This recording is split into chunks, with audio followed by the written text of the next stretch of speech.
नुआपड़ा जिला सीनापाली ब्लॉक अंतर्गत राणीमुंडा ग्राम पंचायत रे राणीमुंडा बजार पड़िया चलित वर्ष प्रथम थर पर महाप्रभु श्री जगन्नाथ पवित्र रथयात्रा आयोजन करा जायछि। एही खबर प्रकाश पाइबा परठारु केवल राणीमुंडा नुहे समग्र अंचल रे भक्त मानक मध्यरे आनंद उत्साहर परिवेश सृष्टि होइछि। बहु दिनर इच्छा को साकार करबा पई राणीमुंडा ग्रामवासी एकाठी होई एही महान धार्मिक आयोजन को सफल करिबारे लागि पड़िछन्ति। वर्तमान रथ निर्माण कार्य जोरसोर चली। अभिज्ञ रथ कारीगर नीलजी तत्वावधान में पारंपरिक नीति अनुसार रथ प्रस्तुति करा जायछि। रथर प्रत्येक कार्य राणीमुंडा ग्रामवासी श्रम निष्ठा और भक्तिभाव प्रतिफलित होछि। एहा सह रथयात्रा पई आवश्यक अन्य प्रस्तुति मध्य द्रुत गति आगे चली। पुरी महाप्रभु श्री जगन्नाथ बलभद्र सुभद्रा और सुदर्शन चतुर्थ मूर्ति गत 21 जून रे राणीमुंडा पहुंची सारी।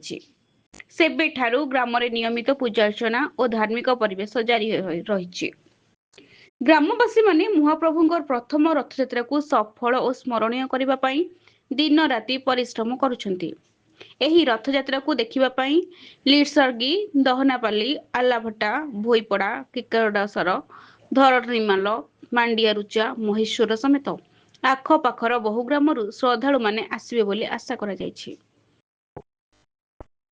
एहा पूर्वरु एही अंचल रे अधिकांश लोक टिमनपुरे रथयात्रा रे जोग देथिले, किंतु एबे राणीमुंडा रे मध्य रथयात्रा हेउथिबारु एठारे बहु संख्यक लोक और भक्तंग समागम हेबो बोली आशा कराइछि।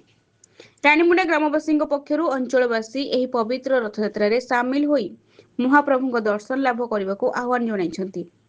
प्रथम थर पई आयोजित हेउथिबा एही महापर्व को सफल करिबारे समस्तक सहयोग और उपस्थिति राणीमुंडा पई एक स्मरणीय अध्याय सृष्टि करिवो।